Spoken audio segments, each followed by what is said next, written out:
பிரேமிகம் சத்குரும் பஜே. முதல் ஸ்கந்தம் 17வது அத்தியாயத்தினுடைய சுருக்கம்.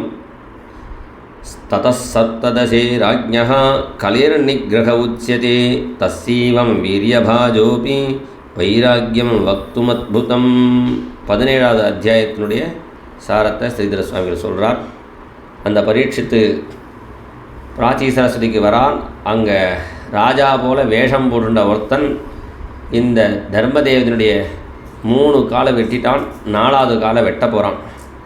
இதை பார்த்த உடனேயே என்னடாப்பா கஸ்தம் கிருஷ்ணே கதே தூரம், கோபாலன பசுவனுடைய பெருமையை காட்டுறதுக்காக தான் பகவான் கோபாலனாக அவதாரம் பண்ணி இத்தனை நாள் இருந்தான்.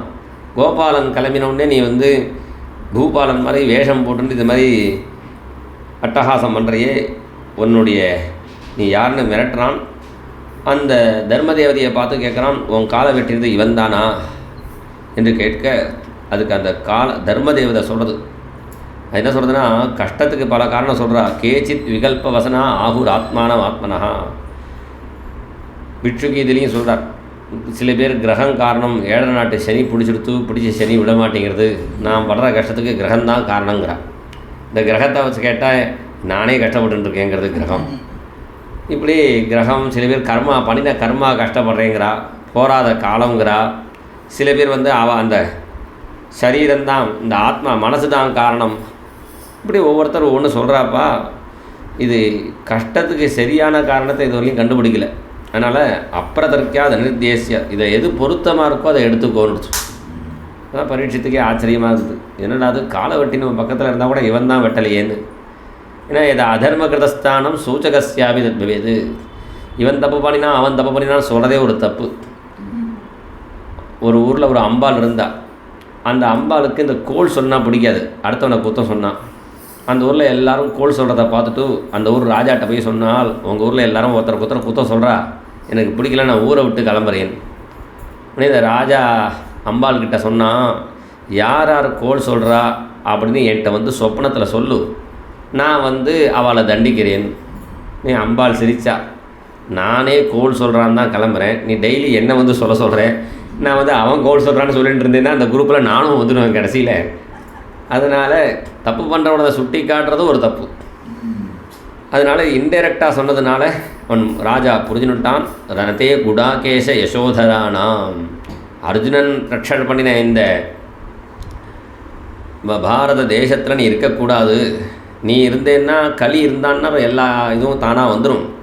அதனால் இங்கே முக்கியமாக பிரம்மாவர்த்தே எத்திர எஜந்தி, பிரம்மாவர்த்தங்கிறது முக்கியமாக இந்த பாரத தேசம், அதுலேயும் இந்த சரஸ்வதி திருஷதிங்கிற இடங்கள்லாம் எங்கே பகவானை பற்றி ஞான யஜ்யமோ அல்லது இந்த யஜ்யங்கள்லாம் பண்ணுறாலோ அங்கெல்லாம் இருக்கக்கூடாது என்று சொல்ல, நான் எங்கே இருக்கிறது, எனக்கு எதாவது இடத்த கொடுங்கோன்னு கேட்க, உடனே 4 இடம் கொடுத்தான். ஜூதம் பானம் ஸ்திரியசூனா.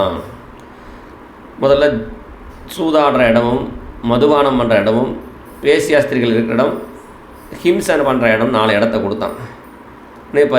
இந்த கலிபுருஷன் சொன்னான், பைசா இருந்தால் தான் 4 நடக்கும், வெறுமனை சூதாடினா அது சுவாரஸ்யமாக இருக்காது. அதனால் எல்லாத்துக்கும், சூதாடுறதுக்கும் மதுபானம் பண்ணுறதுக்கும் வேசியாஸ்திரிகளுக்கு இது போடுறதுக்கும் அடுத்தவனை யாராவது ஹிம்சை பண்ணிட்டு அவனை ஆளை போட்டு தள்ளுறதுக்கும் பைசா கொடுத்தா தான் காரியம் நடக்கும். அதனால் எல்லாத்துக்கும் பைசா முக்கியமாக இடம் இருக்குது. அதனால் ஜாத ரூபம் மதாத் பிரபுங்க. ஜாத ரூபம்னா அது 4னுடைய ஜாதம் மொத்த ரூபம் அப்படின்னு ஒரு அர்த்தம். அல்லது ஜாத்தம்னா ஜாத ரூபம்னாலே தங்கம்னு அர்த்தம். அதனால் தர்மத்துக்கு செலவழிக்காத பைசால இருன்னா தபஸ் சௌச்சம் தயா சத்தியம்னு 4. இந்த 4 காலில் ஒன்றும் மதத்தினால சௌச்ச ஸ்திரீ சங்கத்தினால சௌச்சம் அந்த போயிடும், தபஸ் மதத்தினால போயிடும் ஸ்மயம், அது மாதிரி தயா மானத்தினால எப்படி ஒவ்வொன்றும் போயிடும். இந்த சத்தியத்தில் மாத்திரம்தான் இந்த கலியுகத்தில் இருக்குது. அதனால் அதையும் பிரதிசந்தத ஆஸ்வாசியங்கிறார். அந்த உடஞ்சி கிளம்புடைய ஒட்டி வச்சான்னு அர்த்தம்னா கொஞ்சம் இருக்குதுன்னு அர்த்தம். சத்தியத்தில் மாத்திரம் இருக்குது அப்படி சொன்னால் கூட நமக்கு தோணும், இங்கே யாரும் சத்தியமே பேசலை, அவாவா வய திறந்தா போய் சொல்லிகிட்டு இருக்கா. எப்படி சத்தியத்தில் இருக்குன்னா, நம்ம சத்தியத்தில் இல்லை, உலகம் சத்தியத்தில் இருக்குது. கரெக்டாக 6 மணிக்கு சூரியன் உதிச்சு வரார், 5 மணிக்கு கோழி கூவுறது, நாய் நன்றியோடு இருக்குது. என்றைக்காவது ஒரு நாளைக்கு சாதம் போட்டால் கூட கோவத்தில் கடிக்க வந்தால் கூட கிட்டக்க அப்படியே நின்றுடும், அன்றைக்கி சாதம் போட்டானேன்னு அப்படியே நின்றுடும். இப்படி அந்த நாய் கோழி பிராணிகள் எல்லாத்தையும் பார்க்கலாம். அதுவாக அந்த சத்தியத்தில் இந்த கட்டுப்பட்டு இருக்கிறத பார். அதனால் அந்த சத்தியத்தை வச்சுட்டு அந்த ஒரு காலில் இந்த கலியுகத்தில் இருக்குது என்று சொல்லி, இத்தம் பூதானுபாவோயம் அபிமன்ய சுதோ நிருபா எஸ்ய பாலயதா க்ஷோணி யூயம் சத்ராய தீட்சிதாக. அந்த அபிமன்யு பையன் ராஜாவாக இருக்கிறதுனால தான் நீங்கள் நிம்மதியாக இப்போ இங்கே யாகம் பண்ணிட்டுருக்கீங்கன்னு சவுனகாதி ரிஷிகளை பார்த்து சூத பௌராணிகர் சொல்கிறாருன்னு 17ஆம் அத்தியாயத்தினுடைய சாரம். ஸ்ரீஹரயே நமஹ.